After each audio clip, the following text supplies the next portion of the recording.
Hello and welcome to our discussion on the mediastinum.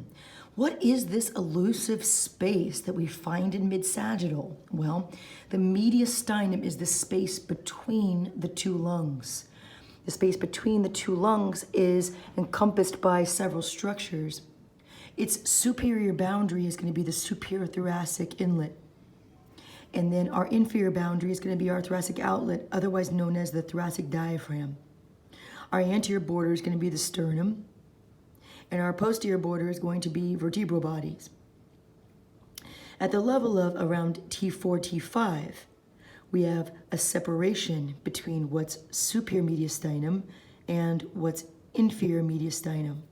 So on cuts around T1, T2, T2, T3, T3, T4, and then T4, T5, where we see the trachea start to bifurcate close to this level, is deemed the superior mediastinum, where we find structures like the trachea, esophagus, but also things like the great vessels. You can actually see the arch of the aorta here, giving rise to brachiocephalic artery, the left common carotid, and then left subclavian. We also have the superior vena cava more towards the right, and then the pulmonary trunk over towards the left side. Below the area T4, T5, we start to see our atria of the heart. And then around the level of T7, we can see atria as well as ventricles. So let's study this on cross-sections in the Netter Atlas. The Netter Atlas has fantastic cross-sections that are actually quite good for studying radiographic images. So if we come over to this area here, it looks a lot like computed tomography, where the left side of the page is the right side of the patient. The right side of the page is the left side of the patient. We're looking at an inferior view of the patient. We zone in and we can see that there are two lungs, right lung and left lung. At this level of the T3 vertebral level, we can see a left long brachiocephalic vein as one of the most anterior structures. On the right, we can see the right brachiocephalic vein. These two structures will join one segment lower at around T3, T4, to conjoin to form the superior vena cava. But at this level at T3, we can still see them being separate. We also see the branches of the arch of the aorta in this cut at T3. We can see the brachiocephalic artery, we see the left common carotid artery, and the left subclavian artery. We also see the trachea and the esophagus all in front of our posterior boundary, which is the vertebral body. A way you can remember where you are in space and what structures to look for on a superior mediastinum cut will be blood, air, food from anterior to posterior. So blood, air, food. Blood being brachiocephalic veins and the aorta. Trachea, air. Esophagus, food. Blood, air, food. So let's turn the page and go to a T3, T4 disc level cut. Now we can see the anatomy is slightly changed. As we go inferiorly, we still have a right lung, still have a left lung, but now the two brachiocephalic veins have joined to dump into the superior vena cava on the right side of the body. It's heading towards the right atrium. This is deoxygenated blood coming from the upper extremities as well as the head and neck. We see a structure here at T3, T4 draining into the superior vena cava, known as the arch of the azygos. The azygos vein drains the posterior thoracic wall. So the arch of the azygos drains into superior vena cava, as well as the two brachiocephalic veins. Then we can see from where that brachiocephalic artery, left common carotid artery, and left subclavian artery came. They came from the arch of the aorta. Notice how superior vena cava is on the right, and arch of the aorta is more towards the left, because this comes from the left ventricular system, whereas this goes into the right atrial system. If this is blood, then this must be air, then food. So this will be your trachea, and this will be your esophagus. Remember, in superior mediastinum, blood, air, food. Let's get a little closer so you can see that even better. Superior vena cava, arch of the aorta, trachea, esophagus, blood, air, food. You're starting to even see the thoracic duct moving towards the left side of the body. In the posterior mediastinum that we'll see in a little while, it'll be a little bit more central. It's heading over to the left venous angle, which is the junction of the internal jugular vein on the left and the subclavian vein to form the brachiocephalic vein. All your lymphatics have to dump into the venous system. Thoracic duct drains the upper left quadrant of the body as well as the lower half of the body for lymphatics. So let's go down to a very, very important cut. This cut is at T4, T5, intervertebral disc level. So now we have an interesting setup of blood, blood, blood, air, food, blood, blood. So that mnemonic is used at T4, T5. We still have the superior vena cava present on the right side of the patient.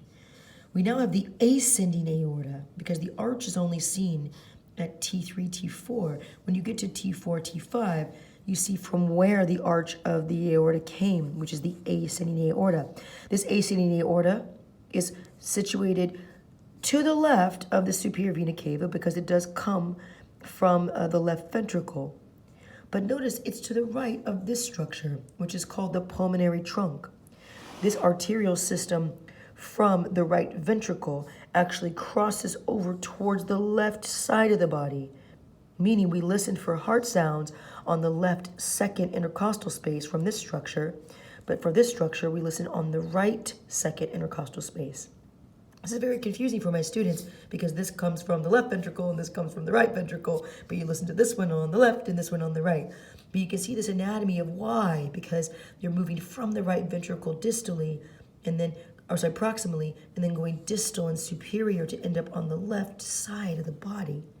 And that's why we listen to the pulmonic valve on the left intercostal space. So blood, blood, blood. And now here, look at the airway here. The trachea tends to bifurcate around the level of T4. So by the time we get to T4, T5, we're actually seeing the right primary bronchus, which is very short, and the left primary bronchus, which is a little longer and oblique, very much like the left brachiocephalic vein. So blood, blood, blood, air, food, esophagus, and now we have blood, blood again. We have a zygous vein more to the right side of the body, and then the descending aorta more towards the left side. The descending aorta will tend to be on the left, right in front of the vertebral body, whereas the azygos will be more towards the right and anterior to the vertebral body. Again, you can see thoracic duct a little bit closer as we come in between the azygos vein and the aorta, the duct between the two A's. Now, remember, this is a T4, T5 cut, so it's not just blood, blood, air, food. It's blood, blood, blood, air, food, blood, blood. From anterior to posterior. Now as we go down a little farther to the T7 cut, we no longer have our superior vena cava present because it's now drained into this heart chamber known as the right atrium.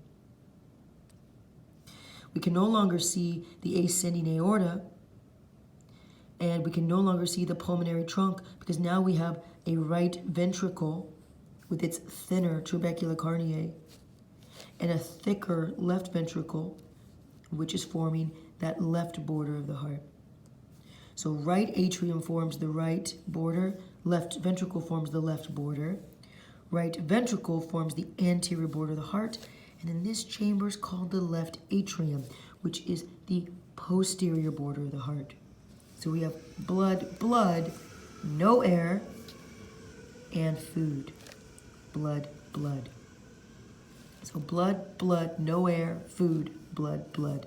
Again, we have a zygous vein and the descending aorta. So hopefully this breakdown of structures that are in the mediastinum are very helpful. What you're seeing on this particular cut is a fascinating T7 cut because it has the inferior mediastinum. We're below T4, T5.